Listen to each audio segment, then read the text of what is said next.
Buenas tardes, mi nombre es María Cecilia Barrios. En esta oportunidad les voy a hablar del juramento decisorio, la confesión y todo lo que ella conlleva. Del juramento decisorio podemos decir que es aquel que una parte de un juicio civil exige a la otra aceptando lo que manifieste, tanto en lo que le favorezca como en lo que le perjudique, constituyendo plena prueba respecto a lo manifestado. Vamos a hablar ahora de los requisitos del juramento decisorio.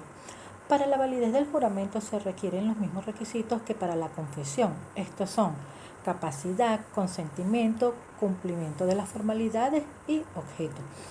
La persona que presta el juramento debe tener capacidad general para disponer del derecho, así como para contraer obligaciones. El consentimiento debe ser libre. Esto quiere decir que no debe ser producto de coacción física o moral, ya que viciaría la voluntad y anularía la manifestación y el acto jurídico como tal. Deben cumplirse todas las formalidades procesales de la ley de modo, tiempo y lugar, en cuanto sean esenciales a la finalidad de la prueba y de la garantía del debido proceso. El objeto del juramento debe versar sobre los hechos de los cuales se tenga conocimiento la persona a quien se difiere o de un hecho personal o determinado. Debe ser un objeto pertinente y conducente al litigio. Por ejemplo, no puede sustituirse un documento por el juramento. Ahora vamos a hablar de oportunidad procesal del juramento. Conforme a nuestra legislación, el juramento puede deferirse en toda clase de juicios civiles. Así lo establece el artículo 420 del Código de Procedimiento Civil y el artículo 1408 del Código Civil, incluso los laborales, pero no puede promoverse en los juicios penales y en los administrativos. Ahora vamos con el procedimiento en cuanto al juramento decisorio. Una vez decidida definitivamente la prestación del juramento deferido o referido, el juez fijará el día y la hora para el acto y ordenará la citación personal a quien debe prestarlo, la cual se efectuará por los medios preceptuados en el Código de Procedimiento Civil. Ahora vamos con la inasistencia del citado y sus efectos. Aquí vamos a decir que si en el día y la hora para la realización del acto no compareciera el citado o la persona a quien deba prestar el juramento, equivale a una negativa de prestar el juramento, es decir, rehúsa a darlo y por tanto debe atenerse a las consecuencias que están previstas en el artículo 1412 del Código Civil. Sin embargo, la incomparecencia o la inasistencia podrá ser sus alegatos, ¿verdad? El citado puede hacer sus alegatos que justifiquen la inasistencia. Debe probar la legitimidad de la incomparecencia y tramitarla por vía del artículo 607 del Código de Procedimiento Civil, manteniéndose siempre al debido proceso. Una vez admitida la legitimidad por el juez, deberá fijarse otro día y otra hora para la realización del acto, para la cual no es necesaria una nueva citación. Se entiende que si la parte o el citado ha justificado su impedimento, está aún sujeto a derecho. Bien, ahora vamos a hablar de la confesión. La confesión es la afirmación de la verdad. Es la afirmación de la verdad de un hecho que produce efectos jurídicos contra la misma persona que la hace, siendo conceptuada como la prueba por excelencia, debiendo referirse a un hecho jurídico para producir efectos de esa misma índole.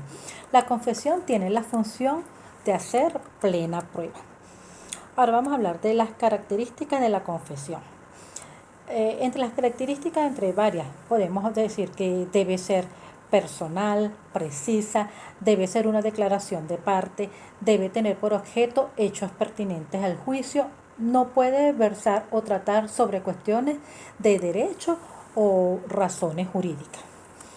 Ahora vamos a hablar de las consecuencias de la confesión.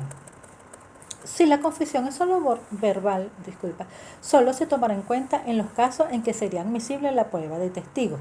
Si la confesión no se prestó en presencia de la parte que invoca ni ante un juez competente, aun cuando ejerza jurisdicción, ni en otro juicio diverso, es base de presunción judicial. Si se prestó en presencia de la parte que le invoca o ante un juez incompetente, pero que ejerce la jurisdicción o en otro juicio diverso, se estimará como presunción grave para acreditar los hechos confesados. Y si se prestó en juicio diverso entre las mismas partes que actualmente litigan, podrá dársele valor de plena prueba. Ahora vamos a hablar de los requisitos de la confesión. Los requisitos de la confesión son requisitos de eficacia, validez y existencia. Debemos dejar claro que ante la falta de uno de estos requisitos, la confesión está sujeta a nulidad absoluta o relativa según el caso. Vamos a hablar algunas características de estos requisitos, los que nombramos eficacia, validez y existencia. No lo vamos a nombrar todos por razones de tiempo. Sin embargo, podemos decir que entre los requisitos las características del requisito de eficacia, aquí podemos decir que la confesión tenga causa y objeto lícito y que no sea dolosa. Asimismo, que el hecho que se confiesa debe estar vinculado al objeto del litigio, ya que si se trata sobre un hecho ajeno, la confesión resulta ineficaz respecto a este proceso. En cuanto a la validez, podemos decir que sea rendida libre y conscientemente. Para que tenga validez debe ser rendida libremente, sin que la persona haya sido sometida, obligada a coacción física, moral o psicológica. Debe existir la plena capacidad del confesante, salvo las excepciones que están establecidas en la ley, y debe haber el cumplimiento de las formalidades procesales. En cuanto al requisito de existencia, debe ser una declaración de parte. La declaración debe provenir de quienes están reconocidos como parte en el proceso, sea demandante o sea demandado. Si la declaración proviene de un tercero, no se tratará de una confesión, sino de un testimonio, y debe tener por objeto hechos, ya que el objeto de la prueba judicial son los hechos como tal. Bien, ahora vamos a hablar de diferencia entre confesión, declaración de hechos y admisión de hechos. Podemos decir que la admisión de hechos es un acto que solo puede provenir del demandado, mientras que la confesión puede ser prestada por cualquiera de las partes. La admisión de hechos constituye un acto procesal de alegación, mientras que la confesión es un acto de prueba. La admisión de hechos puede referirse a cualquier clase de hecho, en tanto que la confesión solo puede versar sobre hechos personales del confesante. En cuanto a la declaración de partes, podemos decir que es un interrogatorio que solo lo hace el juez en forma oral, y la evasiva o negativa produce el efecto de confesión en contra del interrogado. Finalmente vamos a dar un breve concepto de error de hecho y error de derecho. De error de hecho podemos decir que es el falso conocimiento que se tiene de las cosas. Generalmente es un vicio de consentimiento, mientras que el error de derecho es el falso consentimiento o desconocimiento de la ley. Asimismo, este no puede ser presentado como un vicio de voluntad. Bueno, esto ha sido todo. Gracias por su atención.